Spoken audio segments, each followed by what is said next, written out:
Hello दोस्तों, growth x academy में आपका स्वागत है।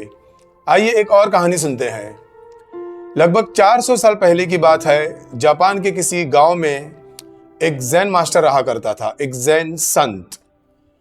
गांव के लोग उसकी बहुत इज्जत करते थे। वो भी बदले में गांव के लोगों को अच्छी शिक्षा देता था। बड़ा अच्छा माहौल था। एक दिन ऐसा हुआ कि उसी गांव में एक फैमिली में एक 18 साल की लड़की थी, यंग लड़की थी। वो प्रेग्नेंट हो जाती है। घर वाले शॉक्ड हो जाते हैं, उससे पूछते हैं कि इसका बाप कौन है, कौन जिम्मेदार है। लड़की घबरा जाती है और हॉकविन का नाम देती है।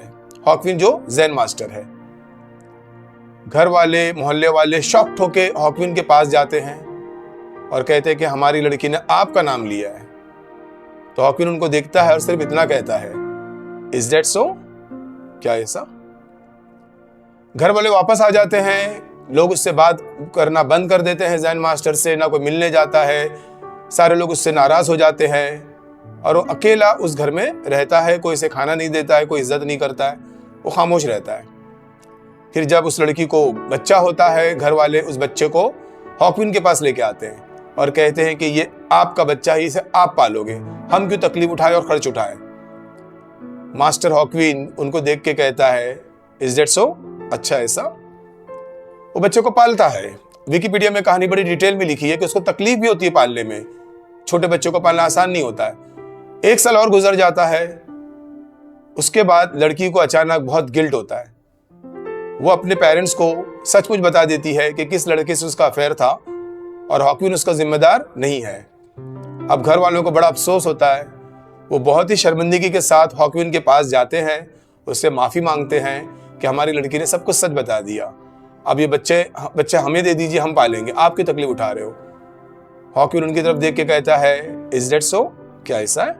और बच्चे को दे देता है।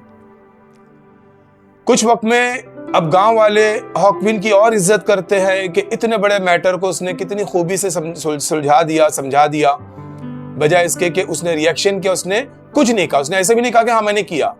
उसने जो भी सिचुएशंस ये लम्हा ले रहा था, उसने उससे एक्सेप्ट किया। उसकी शोहरत बढ़ती है। दूसरे गांव के लोग भी उसे मिलने आते हैं, उससे एडवाइस लेने जाते हैं। उसके गांव के लोग पहले से बहुत ज्यादा उसकी इज्जत करते हैं। होते होते ये खबर राजा तक पहुंचती है। सारी कहानी उसे पता चलती है। वो सोचता है कि इस तरह का कौन इंसान हमारे शहर में है, हमारे किंगडम में है। वो हॉकविन को बुलाता है, उसे इज्जत दी जाती है और वो पूरे इंटरनेशनली फेमस हो जाता है। और आज से 400 साल के बाद हम भी उसकी बात कर रहे हैं। जब पहली बार मैंने कहानी पढ़ी तो मुझे बड़ा अजीब सा लगा। मतलब ऐसा कौन करता है? ऐसा कहाँ होता है? इतना बड़ा इल्जाम कोई क्यों मानेगा? हालांकि उसने माना नहीं था, उसने चुप रहा था, इनकार भी नहीं किया, माना भी नहीं। उसने सरेंडर किया, उसने नॉन रेसिस्टेंस का इजहार किया। तो इस कहानी को मैंने बहुत ध्यान से सोचा। तब मुझे पता चला कि मान लो हॉकविन फुल्ली रियलाइज्ड मास्टर बन गया था। अब यूनिवर्स को, उसकी एजुकेशन को पूरी दुनिया में फैलाना है, या हॉकविन खुद चाहता है कि मेरा एजुकेशन पूरी दुनिया में फैले, तो उसके पास और कौन सा रास्ता है? उस जमाने में वो कौन सी मार्केटिंग करता? पैम्फलेट बांटता, ढिंडोरा भिजवाता कि हाँ मेरी टीचिंग अच्छी हो गई है। यूनिवर्स को पता चल गया था कि हॉकविन की टीचिंग अब परफेक्ट हो गई है, उसकी टीचिंग पूरी दुनिया में फैलना चाहिए। तो यूनिवर्स को शॉर्टकट पसंद है। वो कुछ इस तरीके के सिचुएशन को ले आता है कि बंदा बहुत जल्द सक्सेस हासिल कर लेता है। ऑफ कोर्स ये स्पिरिचुअल बातें, इसे कहते हैं पावर ऑफ नॉन रेसिस्टेंस। यानी मास्टर को एक बात पता थी, इस लम्हे ने जो भी रूप लिया है, फिलहाल मुझे रेसिस्ट नहीं करना है और बहुत जल्दी इसका रिजल्ट आ जाएगा। सोचिए, अगर कोई ईगो में होता या कोई नॉर्मल इंसान भी होता तो किस तरह की प्रॉब्लम वहां पे क्रिएट हो सकती थी उस गांव में। हुआ ये कि उसकी टीचिंग पहले से ज्यादा फेमस हो गई, लोग उसकी पहले से ज्यादा इज्जत करने लगे। नॉन रेसिस्टेंस से सारी चीजें जगह पे आ गई। ये था पावर ऑफ नॉन रेसिस्टेंस। तो चीजों को उस वक्त, उस लम्हे के लिए एक्सेप्ट करना है, हमेशा के लिए एक्सेप्ट नहीं करना है। उस लम्हे के लिए बहुत जल्दी आप रिजल्ट देखोगे।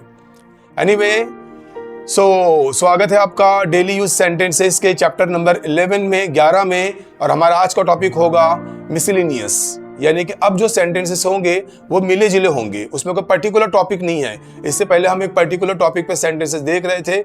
अब सेंटेंस मिसलिनियस होंगे, यानी हर तरह के सेंटेंसेस होंगे। और मिसलिनियस में हम टोटल देखेंगे 307 सेंटेंसेस, जो हम 10 पार्ट में देखेंगे। तो पहला पार्ट आप इंजॉय कीजिए। अच्छा, मैं ख्याल रखूँगा। Okay, I will take care. अच्छा, मैं अपनी पूरी कोशिश करूँगा। Okay, I will try my level best. अब मैं तुम्हें पीटूँगा। Now I will beat you. मैं अपना काम ख़त्म कर चुका हूँ। I have finished my work. क्या मैं आपके साथ चल सकता हूँ? May I accompany you? वो मस्ती कर रहा है। He is making mischief. मैं रोज़ प्रार्थना करता हूँ। I pray daily. वो अब तक वापस नहीं आया। He didn't turn up so far. मेरी खुशियों की कोई इंतहा नहीं रही। My joy is knew no bounds. मेरा सेलफोन ठीक से काम नहीं कर रहा है। My cellphone is not working properly. इससे कुछ फ़र्क नहीं पड़ता। It doesn't make any difference. इससे कुछ फ़र्क नहीं पड़ेगा। It won't make any difference. इससे क्या फ़र्क पड़ता है?